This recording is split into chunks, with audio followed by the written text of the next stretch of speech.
इसके अलावा ये चैंपियंस कप है या ये लूला लंगड़ा कप है, इस पे बात करेंगे।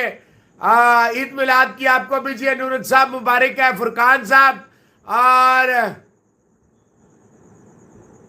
पाकिस्तान की जो एक हार की एक लिस्ट है जो बहुत देर से हमारे सामने है, उसमें एक और इजाफा हो चुका है। क्रिकेट की बात नहीं कर रही, हॉकी की बात कर रही हूँ। आज इंडिया और पाकिस्तान का मैच था, 2-1 स्कोर हुआ। इंडिया मैच जीत गया, पाकिस्तान मैच हार गया। बड़ा ही आमने सामने था जी। हॉकी में एक तरफ इंडिया और कोरिया खेल रहा था, एक तरफ पाकिस्तान का भी जो है सेमीफाइनल था, लेकिन पाकिस्तान अपने सेमीफाइनल मुकाबले में पूरे टाइम पर गोल्स बराबर कर सका और बाद में जब पेनल्टीज हुई तो पाकिस्तान का एक खिलाड़ी भी जो है पेनल्टी के ऊपर जो है वो गोल नहीं कर सका, जिसकी बात दूसरी टीम जो है पहुंच गए। लेकिन जो पाकिस्तान की टीम थी वो चाइना के हाथों पहले तो कंपटीशन बड़ा अच्छा चला, फाइट बड़ी अच्छी की, लेवल पे रह रहा था, लेकिन पेनल्टीज के अंदर आके पाकिस्तान भी चाइना के हाथों हार गया। और वो जो सपना था ना कि क्रिकेट नहीं सही तो हॉकी के अंदर चैंपियंस जिसको कहते। और हाशिर साहब आपने अभी लाइव बंद किया है। फुरकान वालेकुम अस्सलाम। Akash Pandey God bless you.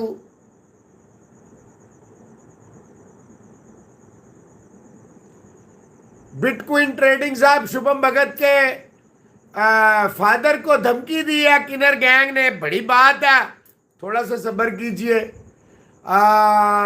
Sujal Gupta और इंडिया वर्सेस बांग्लादेश में करण सापरा साहब, आपको पता है कौन जीतेगा? इरफान मोहम्मद साहब वालेकुम अस्सलाम, ईद मिलादुन नबी की आपको भी मुबारकबाद है। कैसे हैं आप? मैं बिल्कुल ठीक हूँ। एसजी प्रिंस साहब गॉड ब्लेस यू। तबीयत भी मेरी ठीक है। अपना कुलजिंदर सिंह दलीवाल साहब, आपने ये कौन सी जुबान में लिख दिया?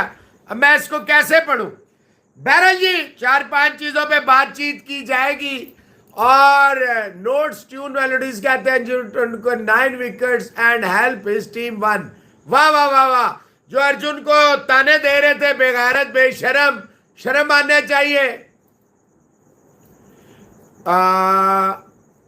बिस्मिल्लाह बोलने पे धर्म चेंज करने का इल्जाम कोई बात नहीं है, ठीक हो जाएंगे। इफ्तिखार मीर साहब वालेकुम अस्सलाम, फिक्र ना करें। बिटकॉइन ट्रेडिंग साहब, जब वो तो फिर आप समझ जाते हैं कैसे है।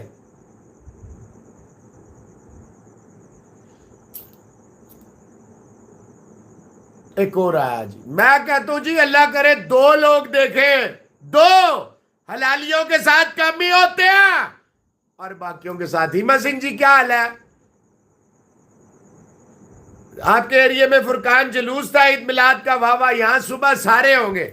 बहरहाल ये इंडिया ने चैंपियंस पता करार पाई, लेकिन इंडिया ने बड़ा कमाल किस्म का जो है वो कोरिया के अगेंस्ट अपना मैच खेला। पूरे मैच के अंदर पोजीशन भी उन्होंने अपने पास रखा, डोमिनेट भी पूरा उन्होंने किया। 4 गोल उन्होंने किए, कोरिया ने 1 गोल किया, प्लेंटी कॉर्नर के ऊपर जो है कोरिया ने गोल किया था। इंडिया की तरफ से भी आखिरी गोल जो प्लेंटी कॉर्नर पे किया गया, लेकिन इंपॉर्टेंट बात यह थी कि बॉल ज्यादा से ज्यादा इंडिया के खेमे में रही, इंडिया के पास रही। इंडिया कभी एक तरफ से पास करता था, कभी दूसरे एंड से पास करता था, और कोरिया के जो प्लेयर्स हैं वो बस भागते दौड़ते ही रहे और 4-1 से हरा के उनको घर भेज दिया। क्या वजह है कि इतना वाज़ेह डिफरेंस आ जाता है जब भी इंडिया को हॉकी की बात आती है, किसी बड़े स्पोर्ट्स की बात आती है, इंडिया में एक कदम आगे क्यों दिखता है?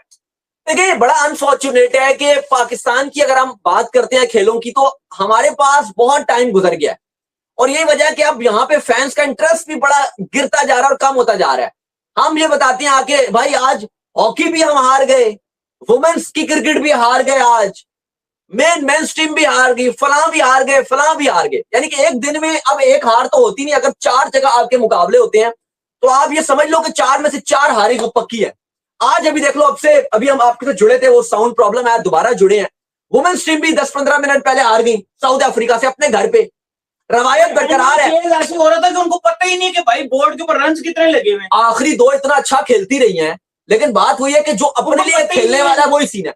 तो भाई तुम थोड़ा सा पहले तेज खेल लेती। आखिरी 12 बॉलों पे 44 रह गया था, वो कहां बनता? मैच आ रहे हैं जी। बाइंड में क्या मारना, मारो पहले यार, तुम किस लिए क्रीज पर खड़े हो? 5 ओवर पहले अटैक कर लेते। बॉलों पे 30 रन, 20 बॉलों पे 25-30 रन, ये क्या रन है भाई? आखिरी जो 2 ओवर्स थे उनमें इन्होंने कोई 31 रन मारा है, 30 से कुछ ऊपर ही मारा है, फिर फायदा क्या? लेकिन जो उससे पहले वाला ओवर था 18वां ओवर, उसमें 6 सिंगल, फायदा क्या हो? मतलब आपका वही मेंटालिटी है जो मेंस की मेंटालिटी है कि भाई अपने लिए खेल रहे हो, एंड में नॉट आउट है, हमने दिल फेफड़े गुर्दे जीत लिए, वही रिजवान वाली इंटेंट, वही माइंडसेट है। मतलब हम ऐसा नेशन अभी ग्रो ही नहीं कर पा रहे जो स्पोर्ट्स में हम ग्रो। मैं फिर भी कहूँगी कि चलें, जीतने वाले का नाम होता है वैसे तो, लेकिन पाकिस्तान को जो हाल हमारी हॉकी का हुआ है बहुत अरसे से, कोशिश है, उम्मीद है कि ये हाल बेहतर हो। मेरे साथ सेट पर मौजूद है नाज़रीन आप सबकी जान, क्रिकेट की शान हाफिज़ इमरान। अस्सलाम वालेकुम हाफिज़ साहब, कैसे हैं? मेरा बहुत शुक्रिया। हाफिज़ साहब, एक तरफ क्रिकेट जारी है, हम खिलाड़ी निखारने की बात कर रहे हैं, दूसरी तरफ हमारी हॉकी जिसमें हमें फिर हार हुई, इतने लंबे अरसे में हम काफ़ी सालों से जो है वो जीत नहीं पाए हैं इंडिया के ख़िलाफ़, और अगेन वही चीज़ इंडिया ने उस लेगेसी कहूँ या हिस्ट्री कहूँ या रिकॉर्ड कहूँ उसको कायम रखते हुए पाकिस्तान को फिर से हरा दिया। हाफिज़ साहब क्या कहेंगे इस हवाले से? देखिए, एक अफसोसनाक सूरत हाल इस हवाले से है कि पाकिस्तान को इंडिया के ख़िलाफ़ रिवायती हरीफ के ख़िलाफ़ नाकामी का सामना करना पड़ा नॉकआउट मैच में, लेकिन ये कोई ऐसी गैर मामूली चीज़ नहीं है पाकिस्तान हॉकी के हवाले से। जिस तरीके से हॉकी के मामलात को पाकिस्तान में चलाया जा रहा है, बड़ी टीमों के ख़िलाफ़ आपको मुश्किल होती है जीतने के लिए। इंडिया ने गुज़िश्ता कुछ अरसे में अपनी हॉकी के ऊपर बहुत काम किया, और अगर आप उनके ओलंपिक मुकाबलों में कारकर्दगी को देखते हैं तो आपको लगेगा कि वाक़तन वो एक ख़ास मकसद के तहत काम कर रहे हैं, और वो अपने इस खेल के साथ उतनी संजीदा है जितना कि उनको होना चाहिए अपनी तारीख़ को देखते हुए।